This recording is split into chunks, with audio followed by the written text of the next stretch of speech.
You know what's the funny thing about owning an Apple Watch? You know those Apple Watch commercials that make it seem like you will die in the woods unless if you buy one of these things? Well, my version of an Apple Watch ad would be me taking a shower and literally getting a notification from Adrian Wojnarowski that a big trade just went down. So I'm gonna give you a clear plan for this video. What we're gonna be doing is we're gonna be opening it up with some James Harden updates. I don't wanna make a dedicated video on the James Harden updates because, well, I don't think it deserves its own video. It's a lot of he said, she said so far.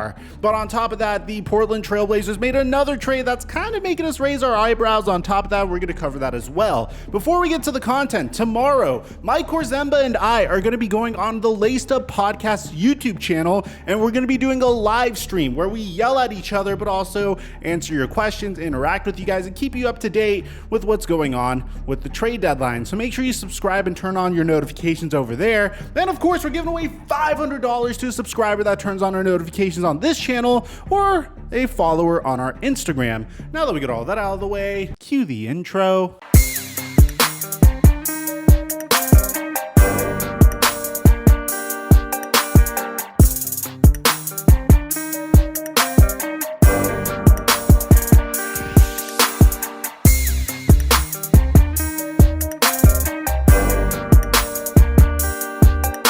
Mic check 1 2 1 2. What's going on, everybody? Guys, there is a lot of he said, she said with James Harden, so let's cover that first because he's been trending like crazy all day.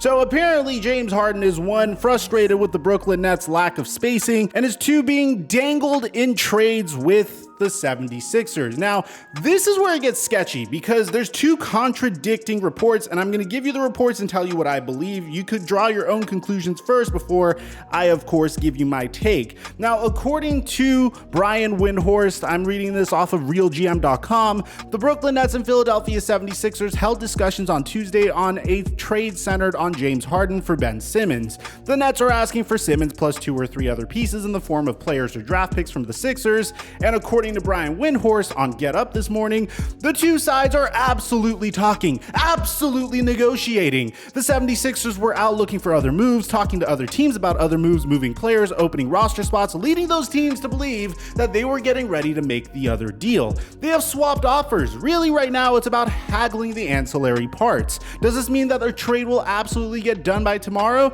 Brian can't say that, but I'm not sitting in the room. It's complicated. They are in the deal zone right now. I'm leaning towards this is probably happening. I don't want to guarantee it or anything, but I think we're heading in that direction. Harden is pushing for this trade. I can't tell you how much James Harden wants this. Did you see how horribly he played against the Sacramento Kings? He is screaming in every way he possibly can that I don't want to be here. Get me out of here. So Windhorst adds that there could be consequences for the Nets if they don't trade Harden at the deadline. That's what Harden has spurred this into being. Harden's basic feeling is I don't want to be here anymore. So we got additional reports. My buddy Jason Dumas reported that the Sixers have refused to include Tyrese Maxey in any deal with the Brooklyn Nets. The Nets have countered with an asking price of Ben Simmons, Seth Curry, Matisse Thybulle, and Andre Drummond. Now, Jordan Schultz of the Schultz Report, again, very hit or miss. Love the guy, gives us some pretty cool takes and some pretty good insider info from time to time, but sometimes he could be wrong. So according to Jordan Schultz, league sources say that the Nets have asked the Sixers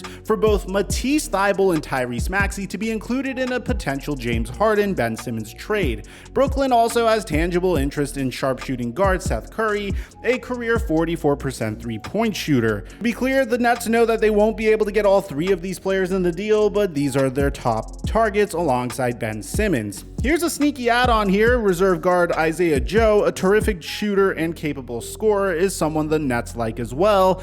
Low risk addition in a potential Simmons and Harden trade. From the Nets source, we like Seth Curry a lot. Ownership, our front office, the coaches, he would be good for us. So that's where we stand on this currently. And oh yeah, by the way, everything you just read, according to Adrian Wojnarowski, is absolute BS. According to Woj, he is unaware of the Brooklyn Nets and the Philadelphia 76ers even talking to each other. And Woj has yet to steer us the wrong way. And Brian Windhorst in the past and and Jordan Schultz in the past has kind of steered us the wrong way. Now, I'm not attacking these two's credibility because, again, it is the trade deadline. It's a lot of he said, she said, but I felt like it was interesting to open up this video and let you know where they currently stand. Now on to the big updated trade that the Utah Jazz are making with the Portland Trail Blazers. If you remember, Portland yesterday made an absolutely eyebrow-raising trade when they traded CJ McCollum, Larry Nance Jr., and Tony Snell to the New Orleans Pelicans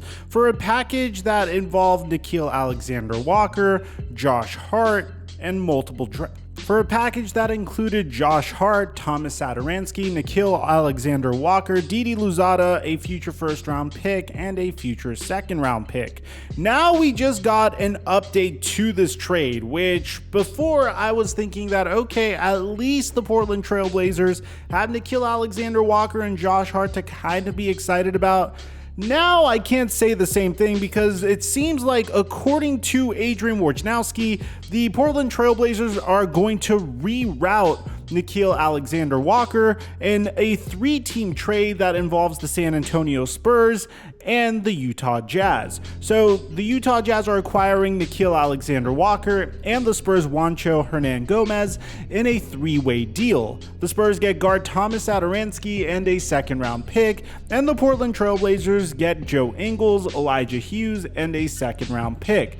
This is all on the exact same day where Damian Lillard posted a nice little friendship Instagram picture with CJ McCollum, and then once again reaffirmed his commitment to the city of Portland. According to NBA.com, Damian Lillard wants to still stay in Portland, saying, "For me, my heart is Portland Trailblazer. I want to win it. I know that I have a plan that's going to put me on my best level when I come back to play, and I want our team to fit that." Now, you might be wondering, what's the motivation for this trade for the Portland Trail Blazers once again?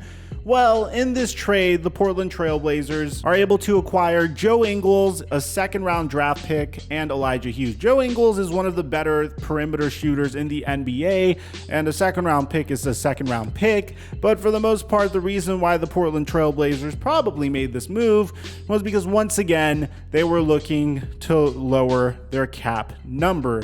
So I don't necessarily know how this is going to help Damian Lillard win championships. Damian Lillard isn't expected to come back for quite some time. It is definitely an interesting trade deadline for the Portland Trail Blazers because it seems like they're just selling everyone that they possibly can to get any assets that they possibly can, even if that's a second-round draft pick. So let me know in the comment section down below what you guys think about this move, man. If you're a Portland Trail Blazer fan, how are you feeling? Aside from that, I'm your boy Mike, and I'm dropping our mic until our next upload.